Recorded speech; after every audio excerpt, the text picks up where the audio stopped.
नवी मुंबई व रायगड जिल्ह्यातील ताज्या बातम्या आणि घडामोडींसाठी सबस्क्राइब करा वादळवारा लाईव्ह चॅनल आणि दाबा बेल आयकॉन। रायगड तसंच नवी मुंबई परिसरात महिला सुरक्षेचा मुद्दा ऐरणीवर आलाय। गुन्हेगारांना पोलिसांचा धाकच राहिला नाही का असा प्रश्न पडावा अशा निंदनीय घटना या भागात घडत आहेत। नवी मुंबईच्या बेलापुरातील विवाहित अक्षता म्हात्रे हिचं मंदिरात तिघा पुजाऱ्यांनीच चारित्र्य हनन केलं। त्यानंतर तिला अत्यंत वेदनादायी मृत्यू देण्यात आला। अक्षता म्हात्रेला न्याय मिळावा, तिच्या गुन्हेगारांना कडक शिक्षा व्हावी यासाठी अद्यापही समाज आणि विविध संघटना लढत असतानाच आता संपूर्ण महाराष्ट्राला हादरवणारी घटना रायगडमधील उरण तालुक्यात घडलीय। उरणमध्ये कोटनाका पेट्रोल पंपाजवळ एका 22 वर्षीय युवतीचा मृतदेह सापडलाय। उरणमधील NI स्कूलच्या समोर राहणारी यशश्री शिंदे हिचे हे शव असल्याची माहिती प्रथमदर्शनी समोर आली आहे। धक्कादायक बाब म्हणजे या मृतदेहाची अवस्था पाहून यशश्रीला संपवणारा मारेकरी किती निर्दयी आणि अमानुष असावा याची कल्पना यावी।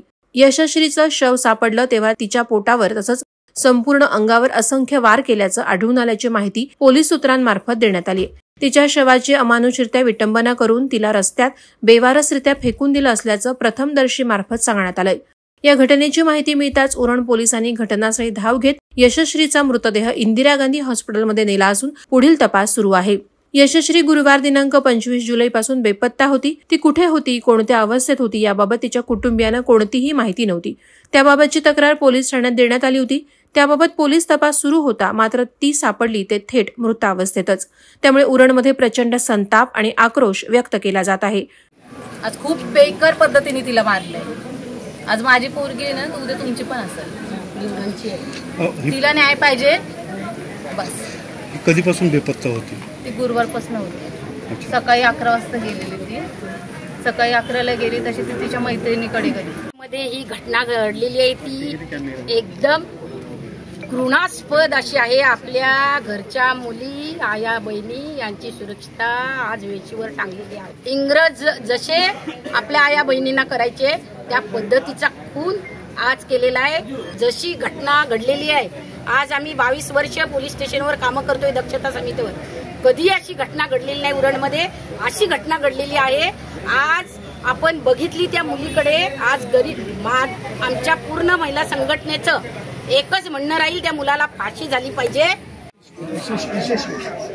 आज उरणमध्ये अतिशय घृणास्पद अशी वाईट घटना घडलेली आहे।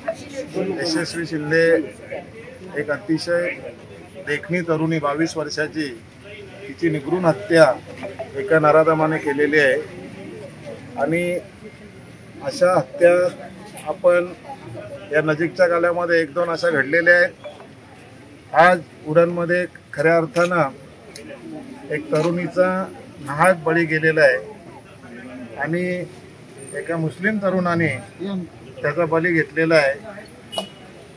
शासन सरकार न्याय काय देईल तो विषय आम्हाला जरी मान्य असला तरी अशा नराधमाला भर चौकामध्ये उलटा टांगून त्यांनी जशी आमच्या यशस्वीची हत्या केली तशी त्याची समाजाने हत्या करायला पाहिजे। ह्या भूमिकेमध्ये आजचा संपूर्ण या ठिकाणी समाज जमून त्यांची एक या ठिकाणी मानसिकता झालेली आहे। आणि म्हणून आज या ठिकाणी अशाच घटना घडत राहिल्या तर समाजामध्ये असंतोष निर्माण होऊन अशांतता निर्माण होण्याची शक्यता आहे। पोलिसांनी तातडीनं या नराधमाला बेड्या घालून त्याला कडकात कडक कारवाई त्याच्यावर होणं आहे। खऱ्या अर्थानं फाशी शिक्षा पलीकडचं आम्ही म्हणतो, फाशी शिक्षा तर त्याला होणंच आहे। तिच्या घरच्यांनी मिसिंग दिल्यानंतर पोलिसांनी मिसिंग घेतली आहे आणि मारेकरी पोलिसांच्या मते ट्रेस झालेला आहे। म्हणजे संशयित आरोपी ट्रेस झालेला आहे, पोलीस त्याच्या मागोवर आहेत।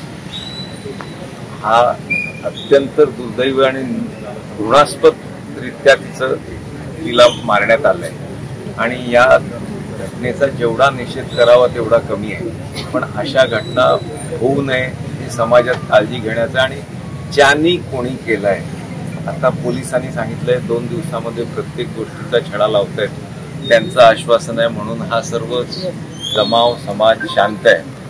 नाहीतर 2 समाजांमध्ये तेढ निर्माण न व्हावी याच्याकरता आम्ही प्रयत्न करतोय। पण याचा अर्थ संयमाचा अर्थ हा होत नाही की सर्व हातबल आहेत। वादळवारा लाईव्हसाठी घनश्याम कडू, उरण. नवी मुंबई व रायगड जिल्ह्यातील ताज्या बातम्या आणि घडामोडींसाठी सबस्क्राईब करा वादळवारा लाईव्ह चॅनल आणि दाबा बेल आयकॉन.